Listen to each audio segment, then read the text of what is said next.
Hello guys, welcome to our channel. This is Teja. ప్రస్తుతం మనతో పాటు జై భారత్ నేషనల్ పార్టీ రాష్ట్ర అధికార ప్రతినిధి, వినుకొండ అసెంబ్లీ కోఆర్డినేటర్ చిరంజీవి నాయక్ గారు ఉన్నారు. అతనితో ఒకసారి మాట్లాడదాం. నమస్తే సార్. అయితే రీసెంట్గా ఒక 2 రోజుల క్రితం మీ పార్టీ నుంచి ఒక మేనిఫెస్టో రావడం అయితే జరిగింది. సో ఆ మేనిఫెస్టోలో ఒకసారి మా కోసం. అవునండి, యాక్చువల్గా 25 జనవరిన విజయవాడలో పార్టీ పీపుల్స్ మేనిఫెస్టోని రిలీజ్ చేయడం జరిగిందండి. పీపుల్స్ మేనిఫెస్టో అని ఎందుకు అంటున్నామంటే, ఈ మన మేనిఫెస్టోలో ఉన్న మెజారిటీ ఆఫ్ ద అంశాలు ఏవైతే ఉన్నాయో ఇవన్నీ ప్రజల నుంచి వచ్చిన సూచనల మేరకు పొందుపరిచిన అంశాలండి. సో అందుకని మేము దీన్ని ప్రజా మేనిఫెస్టో ఆర్ పీపుల్స్ మేనిఫెస్టోగా చెప్పాలి. అంటే ఈ 5 ఏళ్లలో మీరు మీ పార్టీ మొత్తం గ్రౌండ్ వర్క్ అయితే చేసింది ఆంధ్రాలో. అంటే 2019 ఎన్నికలైన తర్వాత జనసేన నుంచి బయటకు వచ్చిన తర్వాత మా అధ్యక్షులు వారు వివిధ వర్గాల వారిని వివిధ ప్రాంతాల్లో మీట్ అయినప్పుడు ప్రజల నుంచి వచ్చిన వివిధ అభ్యర్థులను బేస్ చేసుకుని మేనిఫెస్టో రెడీ అయిందండి. సో మా మేనిఫెస్టో యొక్క మెయిన్ ట్యాగ్ లైన్ ఏంటంటేనండి, అప్పు, అవినీతి, డ్రగ్స్, రౌడీయిజం, పర్యావరణ విధ్వంసం లేని ఆంధ్రప్రదేశ్, ప్రతి నియోజకవర్గం ఒక అభివృద్ధి కేంద్రం. అంటే ఇప్పుడు అభివృద్ధి అంటే ఇప్పుడు మనం చూస్తుంటే industrial development or any kind of development స్టేట్లో కొన్ని పాకెట్స్లో, కొన్ని డిస్ట్రిక్ట్స్లో, కొన్ని ఏరియాల్లోనే డెవలప్మెంట్స్ ఉంది. కంప్లీట్లీ డీసెంట్రలైజ్డ్ డెవలప్మెంట్ ఉందన్నమాట. దానికి భిన్నంగా అభివృద్ధి అనేది ఒక హోలిస్టిక్గా అండ్ ఇంక్లూసివ్గా ప్రతి అసెంబ్లీ కాన్స్టిట్యున్సీలో ప్రతి మండల్ యాజ్ వెల్ యాజ్ ప్రతి గ్రామ స్థాయికి ఒక అభివృద్ధి అంటే ఇండస్ట్రియల్గా ముందుకెళ్లే ప్రయత్నం జరుగుతుందండి. ఓకే. సో అందులో ప్రధానంగా మనం కొన్ని అంశాలు చూసుకుంటే మా మేనిఫెస్టోలో ప్రధానంగా ఉన్న కొన్ని మెయిన్ పాయింట్స్ చెప్పబోతున్నాను మీకు ఇప్పుడు. ఒకటి, ప్రత్యేక హోదా ఆంధ్రప్రదేశ్ హక్కు అండి. అది ప్రత్యేక హోదా అనేది ఆంధ్రప్రదేశ్కి ప్రీ రిక్విజిట్. అది పార్లమెంట్లో అప్పటి ప్రధానమంత్రి వెళ్తా ఆంధ్రప్రదేశ్ విభజించబోతున్నాము. మీ మేనిఫెస్టోలో మొదటి హామీ అదే ఉందా సార్? హామీ అని కాదు, అది సాధించబోయే క్రమంలో మేము అది ఒక దాన్ని ఏమంటారు క్రైటీరియా. మాకు ఆంధ్రప్రదేశ్ స్పెషల్ కేటగిరీ సాధించడం అనేది ఒక క్రైటీరియా. తర్వాత విభజన హామీలో పొందుపరిచిన అంశాలన్నీ సాధించడం ఒకటి. ఇవి కాకుండా మనం చూసుకుంటూ పోతే పట్టణానికి 50 ఎకరాల డంపింగ్ యార్డ్ అండి. ఇప్పుడు మన దగ్గర మున్సిపాలిటీస్లో, టౌన్స్లో చూసుకుంటే సో డంపింగ్ చాలా పెద్ద ఇష్యూ అవుతుందంట. డంపింగ్ యార్డ్స్ లేకపోవడం వల్ల ఎక్కడ పడితే అక్కడ వ్యర్థాలు వేయడం వల్ల దాని నుంచి కొన్ని కొత్త డిసీజెస్ జనరేట్ అవ్వడము అలాంటివి ఉంది. సో దాన్ని ఒక ప్రాపర్గా డంపింగ్ యార్డ్ క్రియేట్ చేసి అందులో చేస్తే ఆ డంపింగ్ యార్డ్ నుంచి we can generate the energy resources అనమాట. సో అందుకనేసి ప్రతి పట్టణానికి 50 ఎకరాల్లో ఒక డంపింగ్ యార్డ్ ఉంటుందండి. సో నేను చెప్పినట్టు ఆ వ్యర్థాల నుంచి మనం సంపద సృష్టి చేయొచ్చు, ఫస్ట్ థింగ్. అండ్ సెకండ్లీ, మరుగునీటిని ఏదైతే డ్రైనేజ్ వాటర్ ఉంటుందో దాన్ని శుద్ధి చేసే ప్లాంట్స్ కూడా ప్రతి కాన్స్టిట్యున్సీలో వాటర్ ప్లాంట్స్. తర్వాత ప్రతి గ్రామానికండి, ప్రతి పట్టణానికి ఎక్కడైతే వేస్ట్ వాటర్ ఎక్కువ ఉంటుందో అక్కడ సీవేజ్ వాటర్ వచ్చిన దగ్గర. తర్వాత చిన్న మధ్య తరహా పరిశ్రమల ఏర్పాటు కోసం 1000 కోట్లతో యూత్ ఫైనాన్షియల్ కార్పొరేషన్ అండి. ఈ యూత్ ఫైనాన్షియల్ కార్పొరేషన్ వల్ల ఏం జరుగుతుందంటే మనకు ఎంప్లాయ్మెంట్ చిన్న స్టార్టప్ కంపెనీస్ లేకపోతే స్మాల్ అండ్ మీడియం కంపెనీస్ పెట్టుకోవాలనుకునే యూత్కి ఒక 1000 కోట్లతో కార్పొరేషన్ ఏర్పాటు చేస్తే సో ఇంట్రెస్టెడ్ యూత్ ముందుకు వచ్చి ఆ లోన్స్ తీసుకొని వాళ్ళు కంపెనీ పెట్టి వాళ్ళు ఆ కంపెనీని ముందుకు తీసుకెళ్లే భాగంలో ఎక్కువ మందికి ఎంప్లాయ్మెంట్ జనరేట్ చేయగలరు. సో దట్ వేరే ప్రాంతాలకి ఎంప్లాయ్మెంట్ కోసం వలస వెళ్ళే ఆవశ్యకతను మనం తగ్గించగలుగుతాం అన్నమాట దీనివల్ల. సో ఇదొకటి. తర్వాత స్వయం ఉపాధి కల్పన, స్టార్టప్లను ప్రోత్సహించడం. ఏదైతే ఇది యూత్ ఫైనాన్షియల్ కార్పొరేషన్ ఉందో సెల్ఫ్ ఎంప్లాయ్మెంట్ దొరుకుతుంది, at the same time startups పెరుగుతాయి ఆంధ్రప్రదేశ్లో. సో ఆ విధంగా మనకు ఇండస్ట్రియల్గా కొంచెం ముందుకెళ్లేదానికి ఒక వెసులుబాటు కల్పించేదానికి మనకు ఈ యూత్ ఫైనాన్షియల్ కార్పొరేషన్ హెల్ప్ అవుతుందండి. తర్వాత ఇది కొంచెం వెరీ ఇంపార్టెంట్ అండ్ నీడీ పర్సన్కి మేము ఎలా వెల్ఫేర్ ఇవ్వబోతున్నాం అనే ప్రయత్నంలో భాగంగా విద్యార్థులకు, వృద్ధులకు, దివ్యాంగులకు అండ్ గర్భిణీలకు అండి ఉచిత ఆర్టీసీ బస్ ప్రయాణం అందరికీ ఇవ్వట్లే. ఇక్కడ ఇప్పుడు విద్యార్థులు ఉంటారు స్కూల్ నుంచి ఇంటికి రావడానికి, తర్వాత కాలేజెస్ విద్యార్థులు బోత్ అండి, మేల్ అండ్ ఫీమేల్ ఇద్దరు. అక్కడ డిస్క్రిమినేషన్ ఉండదండి. Gender discrimination, cost discrimination, religious discrimination అనేది మా దగ్గర ఉండదు. సో నీడీ పర్సన్స్, విద్యార్థులకు, వృద్ధులకు, దివ్యాంగులకు, తర్వాత గర్భిణీ మహిళలకు ఉచిత ఆర్టీసీ బస్ అండి సౌకర్యం ఉంటుంది. తర్వాత భూ కబ్జాదారులు, ఇప్పుడు మనం చూస్తే భూ కబ్జాదారులపై ఉక్కుపాదం మోపుతామండి. అది ఎలా, ఇప్పుడు కొన్ని నియోజకవర్గాల్లో ఎమ్మెల్యే అనుచరులు ఎక్కడన్నా కొన్ని ఒక బలహీన వర్గాల మనుషులు లేకపోతే కొంచెం ఏ బ్యాకప్ లేని వాడి దగ్గర కొంచెం ల్యాండ్ ఉందంటే వాడు నయానో భయానో ఆ భూమిని కబ్జా పెట్టేసి వాళ్ళ ఆధీనంలోకి తీసుకొని అన్ని భూమి లేకుండా చేస్తున్నారు అనమాట. సో భూ కబ్జాదారులపై ఉక్కుపాదం మోపబోతున్నామండి. తర్వాత సంయుక్త భాగస్వామ్యం ద్వారా అందరికీ ఆరోగ్య బీమా. ఆంధ్రప్రదేశ్లో ఉన్న ప్రతి ఒక్కళ్ళకి ఆరోగ్య బీమా ఉంటుంది. ఆడబిడ్డలకు ఆస్తిగా ఒక ఆడబిడ్డ పుట్టగానే ఒక టేకు చెట్టు కానీ లేకపోతే ఎర్రచందనం చెట్టు కానీ గిఫ్ట్గా తన పేరు మీద నాటేస్తే తను పెద్ద అయ్యే టైంకి తనకు ఒక ఆస్తిగా ఒక ఫినాన్షియల్ ఎసెట్గా ఎర్రచందనం కానీ లేకపోతే టేకు చెట్టు కానీ ఒక ఫినాన్షియల్ ఎసెట్గా మారబోతుంది. ఆ అమ్మాయి ఒక బేబీ పుట్టిన తర్వాత నుంచి 18 20 years వచ్చే టైంకి వెళ్ళి తర్వాత అంటే అది ఆడపిల్లలకి మాత్రమే, ఓన్లీ ఆడపిల్లలకి ఫినాన్షియల్గా అమ్మాయిని ఇండిపెండెంట్గా ఉంచే ప్రయత్నంలో భాగంగా ఈ పర్టికులర్ ఆస్పెక్ట్ని తీసుకురావడం జరిగిందండి. తర్వాత కర్నూలు విశాఖపట్నంలో అసెంబ్లీ సమావేశాలు హైకోర్టు బెంచ్కి ఏర్పాటు అండి. ఇప్పుడు వివిధ ప్రాంతాలు ఇప్పుడు మనకు మాన్సూన్ సెషన్ ఉందనుకోండి, వర్షాలు ఎక్కువ వస్తాయి. ఆ వర్షాలు ఉన్నప్పుడు మనకు అమరావతి ప్రాంతంలో కొంచెం వర్షాలు ఎక్కువ ఉంటాయి. విశాఖలో కోస్టుకు నియర్గా ఉంది కాబట్టి మనకు వరదలు వచ్చే అవకాశాలు ఉంటాయి.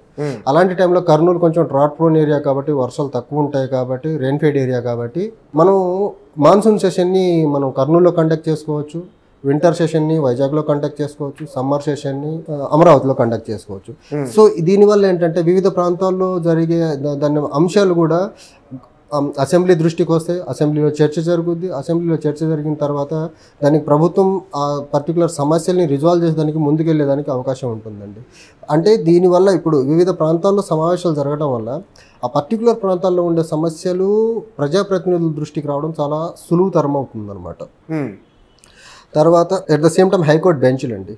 విశాఖపట్నం యాజ్ వెల్ యాజ్ కర్నూలులో బెంచ్ ఏర్పాటు చేయడం వల్ల ఇప్పుడు రాయలసీమ ప్రాంతం వాళ్ళు అమరావతికి రానవసరం లేదు హైకోర్టును అప్రోచ్ చేయడానికి. At the same time Uttarandhra వాసులు అమరావతికి రాకుండా బెంచ్ కానీ మనం విశాఖపట్నంలో కర్నూలులో ఏర్పాటు చేయగలిగితే హైకోర్టుకి అమరావతికి రాకుండా బెంచ్ల్లోనే వాళ్ళు కేసెస్ని అలా డిస్ప్యూట్స్ ఏదైనా ఉంటే రిజాల్వ్ చేసుకునే దానికి అవకాశం ఉంటుంది.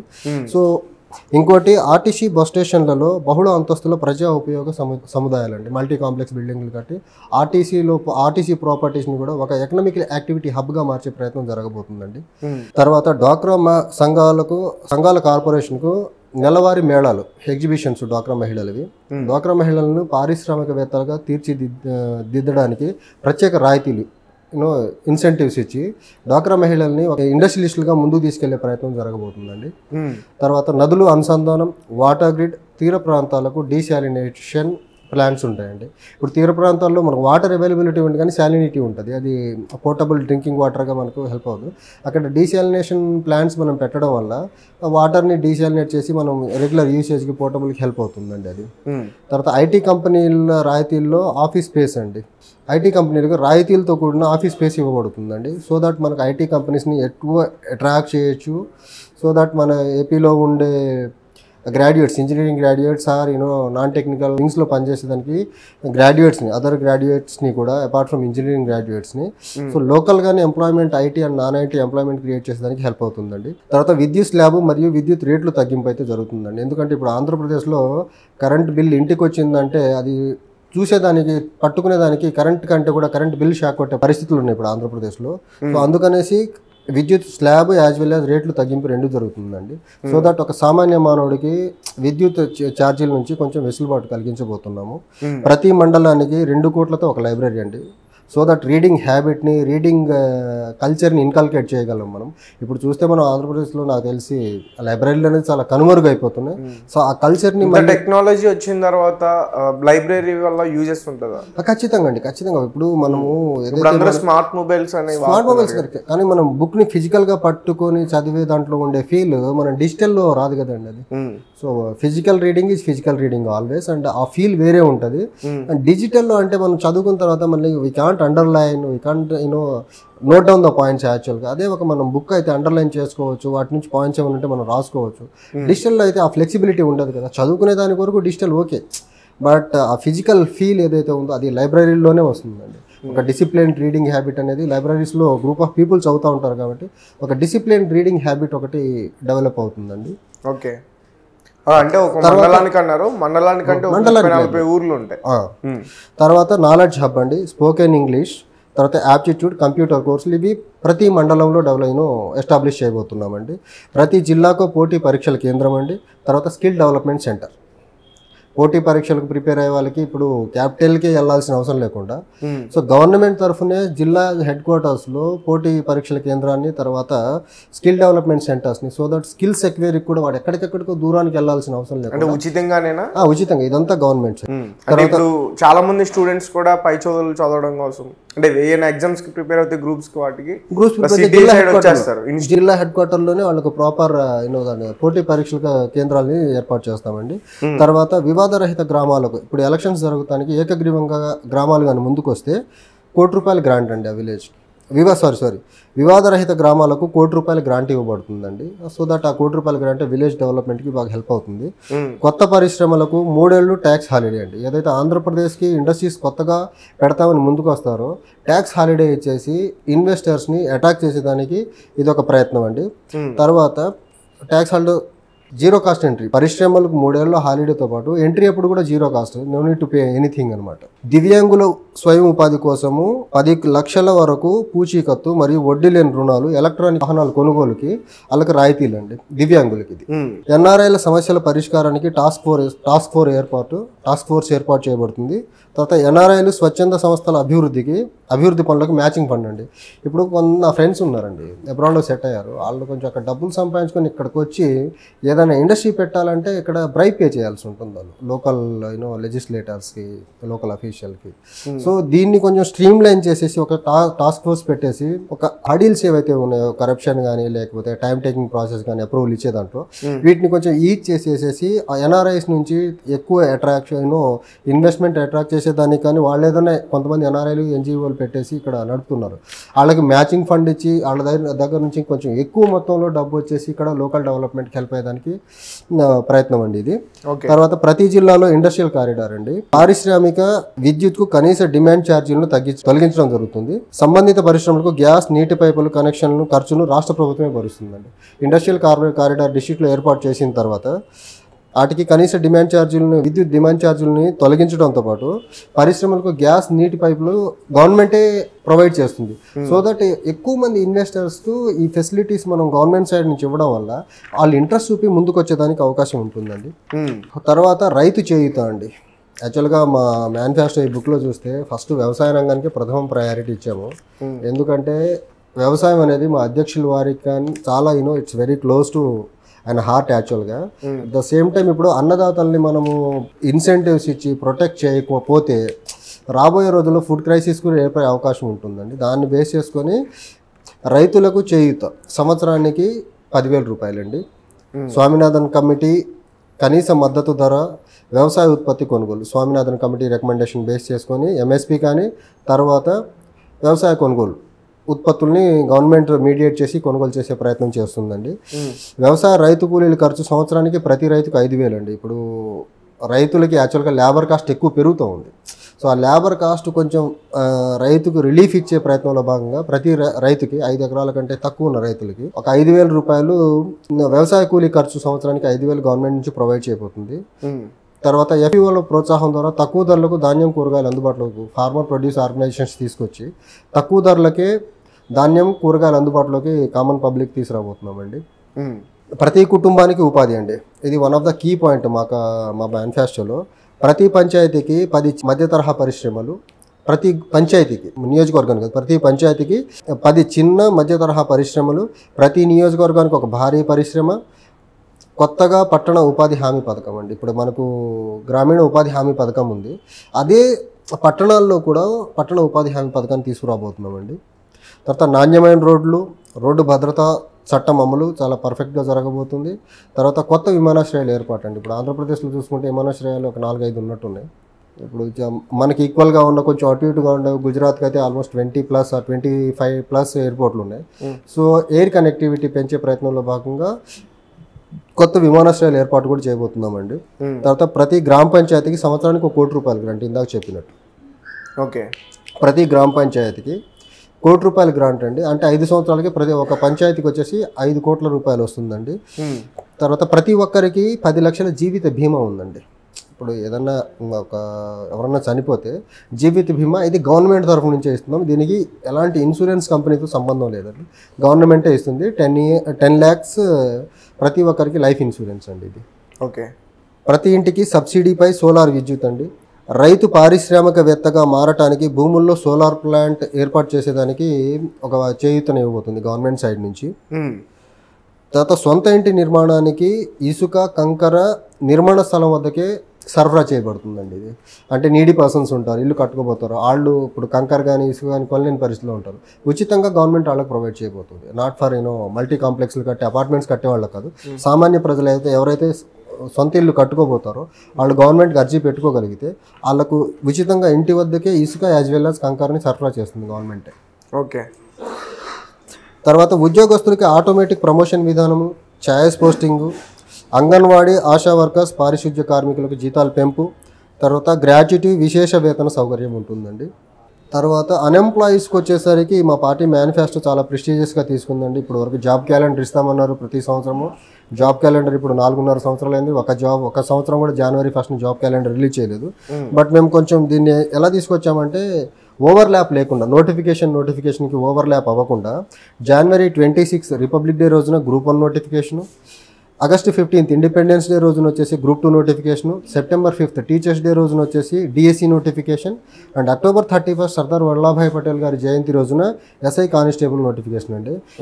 ఈ ప్రాసెస్ మనం చూస్తూ ఉంటే ఒక ఎగ్జామ్కి ఇంకో ఎగ్జామ్కి ఓవర్లాపింగ్ లేదు, ఒక ఎగ్జామ్కి ఇంకో ఎగ్జామ్కి టైం ఉందన్నమాట. సో ఏంటంటే ఇప్పుడు Group 1 ప్రిపేర్ అయ్యే వాళ్ళు కొంచెం రిజల్ట్ అటు ఇటు అయితే ఇమీడియట్గా Group 2కి అప్లై చేసుకోవచ్చు. వాళ్ళకి ఏజ్ లిమిట్ ఉండి వాళ్ళు ఎస్ఐ కానిస్టేబుల్ కూడా అప్లై చేసుకోవచ్చు. సో ఒకదానికి ఒక నోటిఫికేషన్కి ఇంకో నోటిఫికేషన్ ఓవర్లాపింగ్ లేదు. తర్వాత క్లమ్జీనెస్ అనేది ప్రిపరేషన్లో లేకుండా చాలా స్ట్రీమ్ లైన్ చేసిన నోటిఫికేషన్ ఇది జాబ్ క్యాలెండర్ అండి. Every year Jan 26 Group 1, August 15 Group 2, September 5 DSC notification, and October 31 వచ్చేసి మనకు ఎస్ఐ కానిస్టేబుల్స్ నోటిఫికేషన్ అండి. మహిళల చేతుల్లో మద్యపాన నిషేధం ఇది one of the important thing again మా కాన్స్టిట్యున్సీలో, మా మేనిఫెస్టోలో. మహిళలు వద్దంటే వద్దు, మద్యపాన నిషేధం. అట్ ద సేమ్ టైం మద్యపాన విక్రయ ప్లేసుల్లో కూడా ఒక పర్మిట్ విధానం, ఒక పర్మిట్ దాటిన తర్వాత అక్కడ మద్యపాన విక్రయాలు జరిగేదానికి ఇంకా స్కోప్ ఉండదండి. ప్రతి సంవత్సరానికి నియోజకవర్గ అభివృద్ధికి 1000 కోట్ల రూపాయలు నిధులండి. అంటే 5 సంవత్సరాలకు వచ్చేసరికి మనకు 500 కోట్లు అవుతుంది. ఇది ఎమ్మెల్యేకి సంబంధం లేకుండా డైరెక్ట్గా స్టేట్ గవర్నమెంటే కాన్స్టిట్యున్సీకి గ్రాంట్ రిలీజ్ చేస్తుంది అనమాట.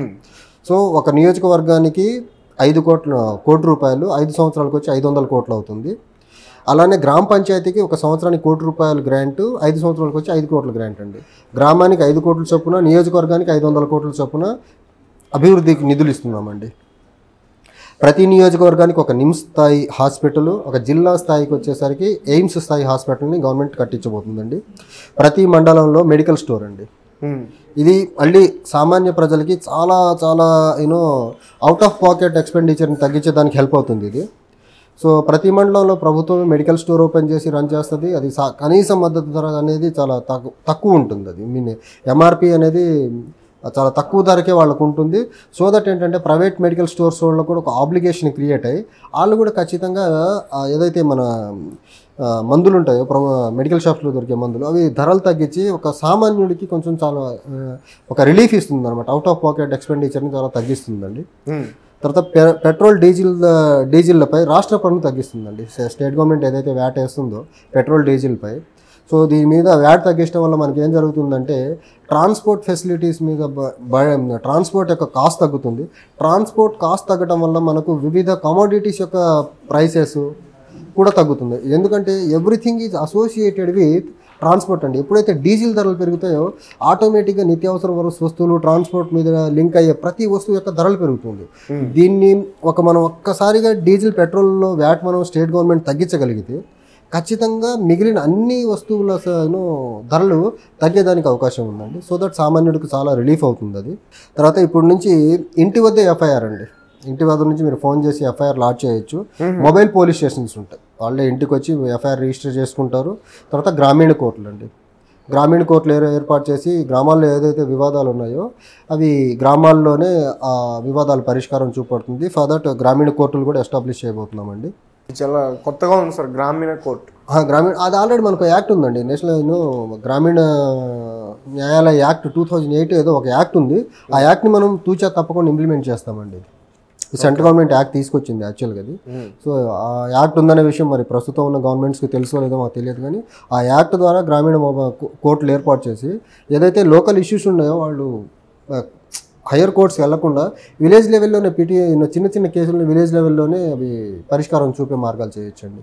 ఓకే. తర్వాత ప్రతి నియోజకవర్గానికి అంతర్జాతీయ ప్రమాణాలతో ఒక స్కూల్ అండి. ప్రతి జిల్లాకు ఒలింపిక్ స్థాయి ట్రైనింగ్ సెంటర్. తర్వాత 6వ తరగతి నుండి సైనిక శిక్షణ, కాలేజీల్లో ఎన్ఎస్ఎస్ భాగస్వామ్యం అండి. దీనివల్ల ఏంటంటే ఇంటర్నేషనల్ స్టాండర్డ్ స్కూల్స్ వస్తాయి మనకు. తర్వాత ఒలింపిక్ స్పోర్ట్స్ ఏవైతే ఉంటాయో ఆ ట్రైనింగ్ ఇచ్చేసి ఒలింపిక్కి మన స్టేట్ నుంచి ఎక్కువ మందిని రిప్రజెంట్ చేసేదానికి ఒక ట్రైనింగ్ ఇప్పించగలము. అట్ ద సేమ్ టైం 6వ తరగతి నుంచి వాళ్ళకి మిలిటరీ ట్రైనింగ్ ఇవ్వడం వల్ల ఒక డిసిప్లైన్డ్ దట్ స్టూడెంట్గా తయారవుతాడు. కాలేజ్కి వచ్చేసరికి ఇప్పుడు ఎన్ఎస్ఎస్ కొన్ని కాలేజీల్లోనే ఉన్నాయి, అన్ని కాలేజీల్లోనూ ఎన్ఎస్ఎస్ యాక్టివిటీస్ తీసుకొచ్చి వాళ్ళకు ఒక దాన్ని ఏమంటారు ఒక డిసిప్లైన్డ్ స్టూడెంట్గా సిటిజన్గా తయారు చేసేదానికి వాళ్ళకు స్కూలింగ్ నుంచే establishment military training as well as NSS training ద్వారా మనం చేయబోతున్నామండి. తర్వాత ధార్మిక కట్టడాల పునరుద్ధరణ, స్థలాల రక్షణ, లలిత జానపద కళల ఆదరణ, జిల్లాకు సాంస్కృతిక కేంద్రము, ప్రపంచ బ్రాండ్గా మన చేతి వృత్తులు తయారీ. మన ఏవైతే చేతి వృత్తులు ఉన్నాయో చేనేత కానీ లేకపోతే కొండపల్లి బొమ్మలు కానీ ఇలాంటివి ఏవైతే ఉన్నాయో మన లోకల్గా తయారు చేయబడేవి వాటికి ఖచ్చితంగా ప్రపంచ బ్రాండ్గా మార్చే ప్రయత్నం చేయబోతాము. తెలుగు భాషకు ప్రాధాన్యత ఇస్తామండి. తెలుగు భాషకు ప్రాధాన్యత ఇంగ్లీష్కి అగెనిస్ట్ కాదండి. ఇప్పుడు ఒక ఏజ్కి వచ్చేసరికి ఇంగ్లీష్ మీడియం ఓకే, కానీ ఇప్పుడు మన పేరెంట్స్ ఆ స్టేజ్ చూసుకుంటే వాళ్ళకి ఇంగ్లీష్తో అంత ఫెమిలియారిటీ ఉండదు. సో అలాంటి వాళ్ళని దృష్టిలో పెట్టుకొని అందరికీ అన్నీ రీచ్ అయ్యే విధంగా తెలుగు భాషకు ఖచ్చితంగా ప్రాధాన్యత ఇస్తామండి. ఓకే. ఇప్పుడు మన పక్క రాష్ట్రంలో తమిళనాడు ఉంది, ఖచ్చితంగా వాళ్ళు తమిళకి చాలా ప్రయారిటీ ఇస్తాడు. కన్నడ ఉంది, కన్నడలో ఇప్పుడు వాళ్ళు కూడా కన్నడకి ప్రయారిటీ ఇస్తారు. సేమ్ అలానే మేము కూడా అడ్మినిస్ట్రేషన్లో ప్రతి జీవో తెలుగులో వచ్చేలా ఒక నిర్ణయం చేయబోతున్నామండి. తర్వాత ఎక్సైజ్ పాలసీ అండి. సో ఇందాక చెప్పినట్టు రైతుకు చేయూత పథకం కింద 16,000 అండి. ఇప్పుడు మనకు గవర్నమెంట్ ఆఫ్ ఆంధ్రప్రదేశ్లో మనకి ఏముందంటే గవర్నమెంట్ ఆఫ్ ఆంధ్రప్రదేశ్ ఒక సెంట్రల్ గవర్నమెంట్ నుంచి 6,000 PM కిసాన్ కింద వస్తుంది. ఒక 6,500 వచ్చేసి 7,500 వచ్చేసి స్టేట్ గవర్నమెంట్ ఇస్తుంది. కలిపితే సమ్వేర్ అరౌండ్ 13,500 వస్తుంది. సో దానికి మేమేంటంటే ప్రతి రైతుకి 5 ఎకరాల కంటే తక్కువ భూమి ఉన్న రైతుకి సంవత్సరానికి 16,000 రూపాయలు రైతు చేయూత పథకం కింద అందించబోతున్నామండి ఖరీఫ్ రబీ పంటలకి. ఓకే. తర్వాత డాక్టర్ MS స్వామినాథన్ వ్యవసాయ కార్మిక ఉపాధి హామీ పథకం అండి. దీనికి రాష్ట్ర ప్రభుత్వం వాదాగా రైతుల యొక్క కూలీల ఖర్చు తగ్గించేదానికి ఈ పథకం కింద స్వామినాథన్ వ్యవసాయ కార్మిక ఉపాధి హామీ పథకం కింద ఒక 5,000 రూపాయలు ఇన్సెంటివ్ రైతులకి ఇవ్వబోతున్నామండి సంవత్సరానికి. తర్వాత ఇందాక చెప్పినట్టు స్వామినాథన్ కమిటీ రికమెండేషన్ బేస్ చేసుకుని C2+50 బేసిస్ కింద MSPకి రైతులు ధాన్యాలు కొనుగోలు చేసేలా ప్రయత్నం అండి. ఇది ఇంకో ఇంపార్టెంట్ థింగ్ ఏంటంటే కౌలు రైతులకి గుర్తింపు సహాయం అండి. ఇప్పుడు ప్రస్తుతం గవర్నమెంట్ నుంచి వచ్చే బెనిఫిట్స్ ఏవైతే ఉంటాయో కౌలు రైతులకు వచ్చే పరిస్థితి లేదు. సో ఆంధ్రాలో కొంచెం మెజారిటీ కౌలు రైతులు కూడా ఉన్నారు కాబట్టి వాళ్ళని కూడా దృష్టిలో పెట్టుకొని, ఎందుకంటే ఇప్పుడు మన ఫుడ్ సెక్యూరిటీలో కానీ అగ్రికల్చర్లో వాళ్ళ కాంట్రిబ్యూషన్ చాలా ఎక్కువ ఉంది కౌలు రైతులది. దాన్ని బేస్ చేసుకొని కౌలు రైతులకు గుర్తింపు సహాయం 2 చేయబోతుందండి గవర్నమెంట్. రాష్ట్రంలో కనీసం 35 లక్షల మంది కౌలు రైతులు ఉన్నారు. వాళ్ళకు గుర్తింపు కార్డు ఇవ్వడానికి నిబంధనలు సరిగ్గా లేవు. ఆ నిబంధనలను సడలించి ఆ చట్టంలో మార్పులు తీసుకొచ్చి కౌలు రైతుల నుండి దరఖాస్తులు తీసుకొని గ్రామసభ ద్వారా వాళ్ళని గ్రామసభలో డిసైడ్ చేసి కౌలు రైతా కాదా అనేసి వాళ్ళకి CCRC కార్డులు ఇచ్చేస్తామండి. తర్వాత కౌలు రైతులు బ్యాంకు నుండి పంట రుణాలను ఇప్పించడానికి ప్రభుత్వం కౌంటర్ గ్యారెంటీ ఇస్తుంది.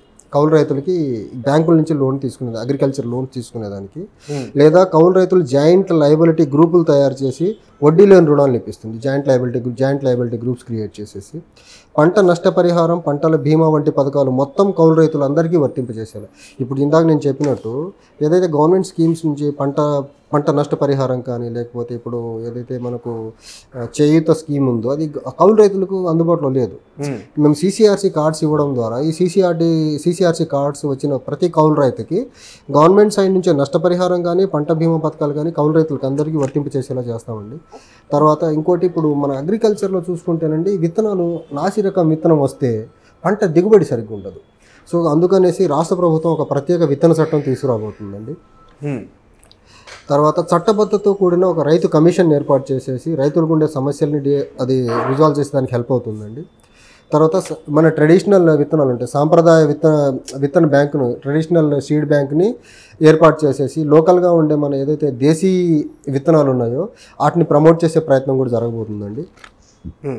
తర్వాత పంట బీమా పథకం అండి, ఇది చాలా ఇంపార్టెంట్. ఇప్పుడు మనకు వరదలు వస్తుంటాయి, కొన్నిసార్లు తుఫాన్లు వచ్చి పంటలు మొత్తం నష్టం జరుగుతూ ఉంది. అలాంటి పరిస్థితుల్లో ప్రకృతి వైపు నేచురల్ కలామిటీస్ వచ్చి ఏదన్నా మనకు పంట నష్టం జరిగితే 15 రోజుల్లో రైతులకి 15,000 రూపాయలు సహాయం అందించబోతున్నామండి, 15 రోజుల్లోనే. సో దానికి ఎక్కువ టైం తీసుకునే పరిస్థితి లేకుండా, ఇస్తామని చెప్పి ఇవ్వకుండా దాటేయకుండా 15 రోజుల్లోనే పంట నష్టం జరిగిన 15 రోజులకి ఈ నష్టపరిహారం అందించబోతున్నామండి. తర్వాత విద్య, ప్రతి నియోజకవర్గంలో సమీకృత విద్యా విధానంతో అంతర్జాతీయ స్థాయి పాఠశాలను ఏర్పాటు చేయడం, విద్య, క్రీడలు, నైపుణ్యాభివృద్ధి, శారీరక, భావోద్వేగ, మేధో, ప్రకృతి, ఆధ్యాత్మిక శ్రేయస్సుపై దృష్టి సారించడం జరుగుతుందండి. తర్వాత వృత్తి 11వ తరగతి నుంచి ఎన్ఎస్ఎస్ ఇందాక చెప్పాను. తర్వాత సిపిఆర్ సహా ప్రాథమిక విద్య. సో 6వ తరగతి నుంచి ఇందాక చెప్పాను మిలిటరీ అండి. తర్వాత 11th ఇంటర్మీడియట్ నుంచి వాళ్ళకి ఎన్ఎస్ఎస్ ట్రైనింగ్తో పాటు తర్వాత ఆర్టిఫిషియల్ ఇంటెలిజెన్స్, తర్వాత machine learning, cyber security, spoken English, aptitude, computer కోర్సుల్లో కూడా శిక్షణ అండి 6వ తరగతి నుంచి ఇవన్నీ. ఎందుకంటే రాబోయే రోజుల్లో ఖచ్చితంగా అన్నీ మనకు ఆర్టిఫిషియల్ ఇంటెలిజెన్స్, మెషిన్ లెర్నింగ్, తర్వాత సైబర్ సెక్యూరిటీ బేసిక్ సెంట్రిక్గానే మనకు చాలా యాక్టివిటీస్ జరిగే అవకాశం ఉన్నాయి. కాబట్టి 6th స్టాండర్డ్ నుంచే గ్లోబల్ టెక్నాలజీ మీద అవేర్నెస్ తెచ్చే విధంగా ట్రైనింగ్ ఉండబోతుందండి. తర్వాత 11వ తరగతి నుంచి 12వ తరగతి నాటికి ఒక నైపుణ్యం, అండర్ గ్రాడ్యుయేట్ నాటికి 2 నైపుణ్యాల్లో ప్రావీణ్యం పొందేలా సో కాలేజెస్ని ట్రైనింగ్ సెంటర్స్ ఏర్పాటు చేయబోతున్నాం. 11th స్టాండర్డ్కి ఒక యాక్టివిటీ, తర్వాత గ్రాడ్యుయేషన్ అయ్యే నాటికి, అండర్ గ్రాడ్యుయేట్ అయ్యే నాటికి 2 నైపుణ్యాల్లో ప్రావీణ్యం అండి. తర్వాత ఇప్పుడు సగటు మానవుడిని, తర్వాత మిడిల్ క్లాస్ వాళ్ళని కొంచెం ఇబ్బంది పెట్టే అంశం ఏదైనా ఉందంటే ప్రైవేటు విద్యా సంస్థల్లో ఫీజులు అండి. దాన్ని పర్యవేక్షణకు ఒక రెగ్యులేటరీ కమిటీని ఏర్పాటు చేయబోతున్నామండి. దానివల్ల కొంచెం ఫీజెస్ ఏదైతే ప్రైవేట్ స్కూల్స్ అండ్ కాలేజెస్లో ఫీజులు ఉన్నాయో దాన్ని స్ట్రీమ్లైన్ చేసి సామాన్య ప్రజలకు అందుబాటులో ఉండేలా చేయబోతున్నామండి. సో ఏదైతే ఆ మాఫియా ఏదైతే కొన్ని కార్పొరేట్ విద్యా సంస్థల్లో ఉండ ఆ మాఫియాని కొంచెం కంట్రోల్ చేసేదానికి ఈ ఫీజుల రెగ్యులేటరీ కమిటీ ఒక నిర్ణయం ఏర్పాటు చేయబోతున్నామండి. తర్వాత జాతీయ విద్యా విధానం ప్రకారం 30:1 అంటే 30 మంది విద్యార్థులు ఒక టీచర్ ఉండే విధంగా ప్రణాళికలు రూపొందిస్తున్నామండి. ఎయిడెడ్ కళాశాలలు, వృత్తి విద్యా సంస్థల్లో అధ్యాపకుల సమస్యలు పరిష్కరించడానికి మా మేనిఫెస్టో క్లియర్గా దాన్ని ఇన్కార్పొరేట్ చేసిందండి ఆ అంశాన్ని. తర్వాత గ్రామీణ అభివృద్ధికి ప్రతి గ్రామాల్లో 10 ఎకో ఫ్రెండ్లీ పరిశ్రమలు రాబోతున్నాయండి ప్రతి గ్రామానికి. ఆయా జిల్లాల్లో పంటలకు సంబంధించి వ్యవసాయ అనుబంధ స్థాపన. ఇప్పుడు మనకు గోదావరి జిల్లాలో ప్యాడీ ఎక్కువ పండుతుందండి, అక్కడ ప్యాడీ రిలేటెడ్ ఇండస్ట్రీ ఏర్పాటు చేస్తాము. ఇప్పుడు గుంటూరులో పల్నాడు ప్రాంతం చూసుకుంటే, గుంటూరు జిల్లా యాజ్ ఎ హోల్ చూసుకుంటే మిర్చి ఎక్కువ సాగు ఉంటుంది, అక్కడ మిర్చి రిలేటెడ్. ఇప్పుడు రాయలసీమలో మనకు అనంతపురం లాంటి ఏరియాలో శనగలు ఎక్కువ పండుతాయి, అక్కడ ఆ శనగలు రిలేటెడ్ అగ్రికల్చర్ ఇండస్ట్రీస్ని పెట్టి సో ఆయా జిల్లాలో పంటకు అనుగుణంగా ఇండస్ట్రీస్ని ఏర్పాటు చేసే ప్రయత్నం ఒకటి చేయబోతున్నామండి. ఏకగ్రీవంగా వివాదాలు లేని ప్రతి గ్రామ పంచాయతీకి ఒక 25 లక్షల ప్రోత్సాహకం అండి. లోకల్ బాడీ ఎన్నికలు జరిగినప్పుడు వివాదాలు లేకుండా ఏకగ్రీవంగా ఎన్నికైతే 25 lakhs రూపీస్ ఇన్సెంటివ్స్ ఇచ్చి ఆ పంచాయతీ డెవలప్మెంట్కి హెల్ప్ అయ్యేలా చేస్తామండి. తర్వాత ప్రతి గ్రామానికి, ఇప్పుడు చాలా గ్రామాలకి బస్ ఫెసిలిటీస్ లేక ఆటోల మీద డిపెండ్ అవ్వాల్సి ఉంటుంది. సో ప్రతి గ్రామానికి ఆర్టీసీ బస్ ఫెసిలిటీ ఉండబోతుందండి. ప్రతి మండలం నుంచి ఒక మోడల్ విలేజ్కి ₹1 ప్రోత్సాహం అండి. మండలానికి ఏదైనా మోడల్ విలేజ్గా ఒక విలేజ్ డెవలప్ అయితే దానికి ఒక ₹1 డబ్బులు ఇచ్చి ఇంకా బెటర్గా ఆ మోడల్ విలేజ్ ముందుకెళ్ళేదానికి హెల్ప్ అయ్యేలా చేస్తామండి. ప్రతి నియోజకవర్గానికి ఒక అనాథాశ్రమం ఉండబోతుందండి, అనాథుల వాళ్ళని టేక్ కేర్ చేసేదానికి. తర్వాత సబ్సిడీపై ప్రతి ఇంటిపై సోలార్ ప్యానెళ్ళు, పలు చోట్ల సోలార్ గ్రిడ్లు ఏర్పాటు చేసి ప్రతి ఇంటికి ఉచిత విద్యుత్ అందించే విధంగా చర్యలు చేపట్టబోతున్నామండి. తర్వాత ట్రాన్స్జెండర్ల కోసం ఇప్పటివరకు నాకు తెలిసి ఏ పార్టీ మేనిఫెస్టో కూడా గవర్నమెంట్ కూడా అంత సెన్సిటివ్గా ఉన్నట్టు నాకైతే కనిపించలేదు. సో ట్రాన్స్జెండర్ వాళ్ళ సంక్షేమం కోసము లింగ మార్పిడి ధృవీకరణ పత్రాలు, గుర్తింపు కార్డులు జారీ చేస్తామండి ట్రాన్స్జెండర్స్కి. తర్వాత అన్ని జిల్లాల్లో హెల్త్ అండ్ వెల్నెస్ క్లినిక్లు ట్రాన్స్జెండర్స్ కూడా ఏర్పాటు చేయబోతున్నాము. ఇప్పుడైతే నార్మల్గా health and wellness centres develop అవుతున్నాయి, కానీ స్పెసిఫిక్గా ట్రాన్స్జెండర్స్కి ఏం లేవు. సో ట్రాన్స్జెండర్స్కి కూడా స్పెషల్గా హెల్త్ అండ్ వెల్నెస్ క్లినిక్లు ఏర్పాటు చేయబోతున్నాం. 2 లక్షల వరకు వడ్డీ లేని పూచీకత్తు లేని రుణాలు ట్రాన్స్జెండర్స్ కూడా.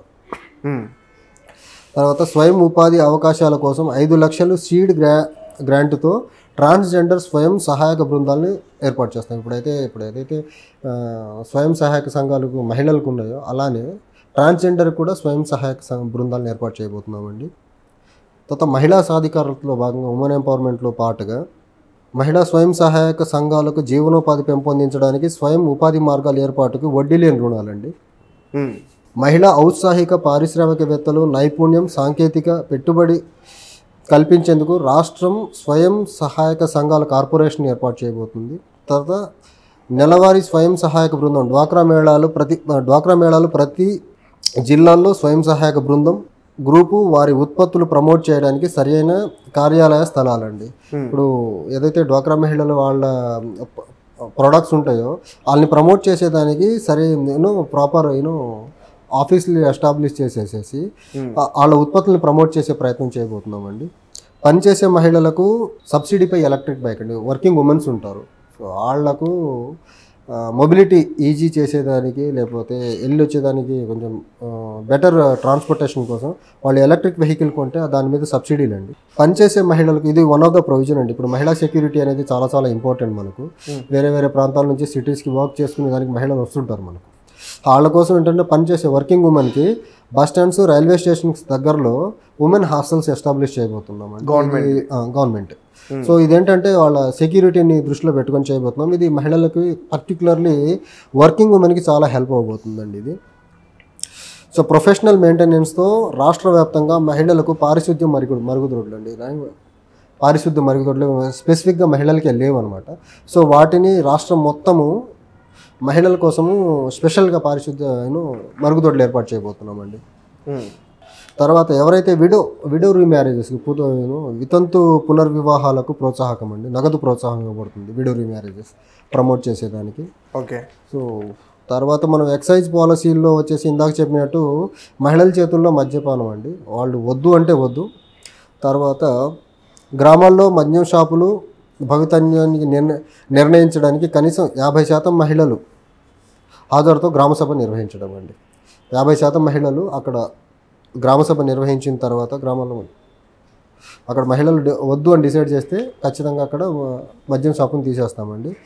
మద్యం సేవించుటకు పర్మిట్ విధానాన్ని తీసుకురావడం, 21 ఏళ్ళు నిండిన వారు మద్యం సేవించడానికి వ్యక్తిగత పర్మిట్లు తీసుకోవాలి.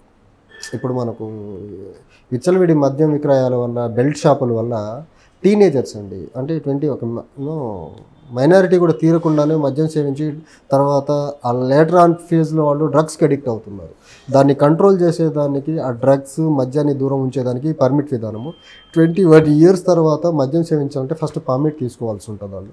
వాళ్ళు ఆ పర్మిట్ ఉన్న వాళ్ళకే వైన్ షాప్లో మనం లిక్కర్ కొనేదానికి అవకాశం ఉంటుందండి. తర్వాత ఓన్లీ డిజిటల్ పేమెంట్ మాత్రమే యాక్సెప్ట్ చేస్తారు వైన్ షాప్స్లో. సో ఫిజికల్ క్యాష్ వచ్చి లిక్విడ్ ద్వారా జరిగేదానికి లేదు, ఓన్లీ డిజిటల్ పేమెంట్ ద్వారానే మద్యం విక్రయాలు జరుగుతాయండి. నివాస ప్రాంతాలు, ప్రార్థనా మందిరాలు, పాఠశాలలు, కళాశాలల దగ్గరలో వైన్ షాపులు పెట్టేదానికి గవర్నమెంట్ పర్మిషన్ ఇవ్వదండి. తర్వాత ఏదైతే మద్యం ప్యాకేజ్కి ప్లాస్టిక్ ప్రొడక్షన్ యూజ్ చేసేదానికి గవర్నమెంట్ కంప్లీట్గా ప్రొహిబిట్ చేయబోతుందండి. 100% బెల్ట్ షాపుల నిర్మూలన మా పార్టీ మేనిఫెస్టో ధ్యేయం అండి. డ్రగ్ పెడర్లపై చాలా కఠినమైన చర్యలు ఉంటాయి. డ్రగ్ లేని ఆంధ్రప్రదేశ్ కోసం ఉక్కుపాదం మోపుతామండి. సో ఇక్కడ డ్రగ్స్ విషయానికి వచ్చేసరికి మా అధ్యక్షులు వారు యాక్చువల్గా బాంబేలో థానే కమిషనర్గా చేశారు, ఆయనకి ఎక్స్పీరియన్స్ ఉంది. అక్కడ డ్రగ్స్ పెడ్లర్స్ని ఎలా కంట్రోల్ చేయాలనేది ఖచ్చితంగా మా అధ్యక్షుల వారికి ఖచ్చితంగా ఒక ప్రణాళిక ఉందండి. సో డ్రగ్ లేని ఆంధ్రప్రదేశ్ కోసం మాత్రం చాలా బలంగా ప్రణాళిక ఉందండి మా దగ్గర నుంచి. ఇప్పుడు ఇంకోటి ఇందాక ఆరోగ్యంలో నేను నిమ్స్ లెవెల్ హాస్పిటల్ వచ్చేసి ప్రతి నియోజకవర్గాన్ని, తర్వాత ఎయిమ్స్ లెవెల్ హాస్పిటల్ వచ్చేసేసి ఎయిమ్స్ స్టాండర్డ్ ఉన్న హాస్పిటల్ వచ్చేసి జిల్లాకి అని చెప్పాను కదా. దాంతోపాటు ఆరోగ్యంలో మనం ఇంకోటి ఏమనుకుంటున్నామంటే ప్రతి నియోజకవర్గానికి ఎంఆర్ఐ సిటీ స్కాన్లతో కూడిన డయాగ్నోస్టిక్స్ సెంటర్ని పెట్టేస్తే మనకి ఏదైతే ఈ టెస్టులకి అయ్యే ఖర్చుల్ని తగ్గించేసేసి ఇందాక చెప్పినట్టు అవుట్ ఆఫ్ పాకెట్ ఎక్స్పెండిచర్ని తగ్గించేదానికి చాలా హెల్ప్ అవుతుందండి. ఇప్పుడు మనం సంక్షేమానికి వచ్చేసరికి అండి ప్రతి నియోజకవర్గానికి ఏడాదికి 100 కోట్లు అని చెప్పాం కదా. సో నియోజకవర్గానికి 5 సంవత్సరాలకు వచ్చి 500 కోట్లు అవుతుంది. నియోజకవర్గాల వారీగా స్పెసిఫిక్ మేనిఫెస్టో ఉంటుంది మా దగ్గర నుంచి. నియోజకవర్గ పరిధిలో ఎంపీ ఎమ్మెల్యే కార్యాలయాలు ప్రతి నియోజకవర్గాలు ఏర్పాటు చేసుకోవాల్సింది. తర్వాత ప్రతి కుటుంబానికి ఉపాధి హక్కు కల్పించబోతున్నాము. తర్వాత ప్రతి ఒక్కరికి 10 లక్షల జీవిత బీమా ఇవ్వబోతున్నాము.